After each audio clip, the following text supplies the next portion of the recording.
coming in tonight. We are joining us now to react to Florida Congressman Byron Donalds. Great to see you, sir. Thanks for coming in tonight. Taping something. So before we get to California, going to Florida, which is very important for your state, what do you think about President Trump's comments about Cuba, and is this just an essential part of the Monroe Doctrine?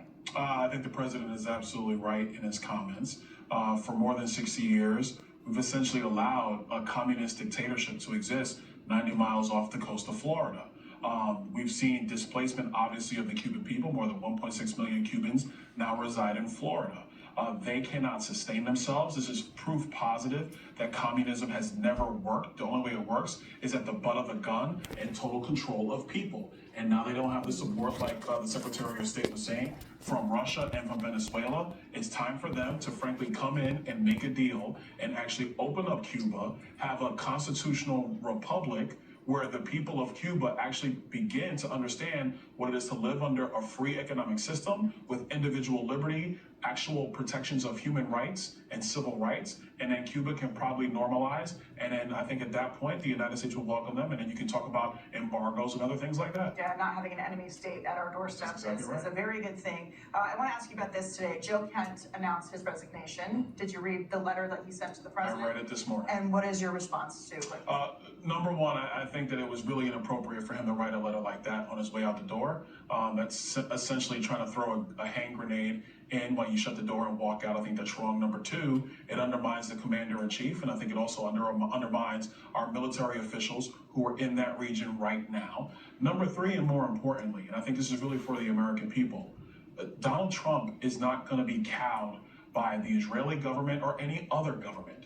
And I would add, knowing him and knowing several members of the family, I mean, if you talk to members of his family, they don't get him to make a decision.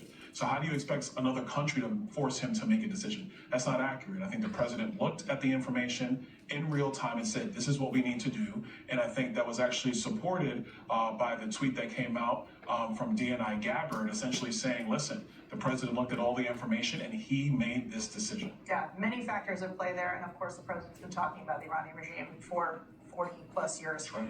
Let's talk about billionaires fleeing California and everywhere else, of course, to Florida. Why are they picking Florida? Why is this the best place for everyone who has wealth? We, of course, have Mark Zuckerberg, we have Howard Schultz, Larry Ellison, Jeff Bezos. The list goes on, and more going, I'm sure, as we speak, to Florida. I mean, we're the free state of Florida. First of all, Governor DeSantis has done a great job leading our state and has established Florida as, quite frankly, the bastion of conservatism and freedom in the United States of America. Number two, we're a low-tax state, low-regulation state. People like that, especially we don't have income taxes. We just have a sales tax. That's how it works. But number three, to Mr. Schultz and anybody else that wants to call Florida home, coming from California or now Washington State, please don't bring your politics. You're leaving Washington State for a reason, because they're nuts. You're leaving California for a reason, because they're nuts. You're coming to Florida because it's free. Don't bring your politics. Maybe there should be a rule that you can't register to vote until you're living there for 4 years. I know that's probably unconstitutional. Probably unconstitutional. Yeah, definitely. Congressman Byron Donalds, great to see you. Thanks for coming in. Thank you. Good to see you. Bye.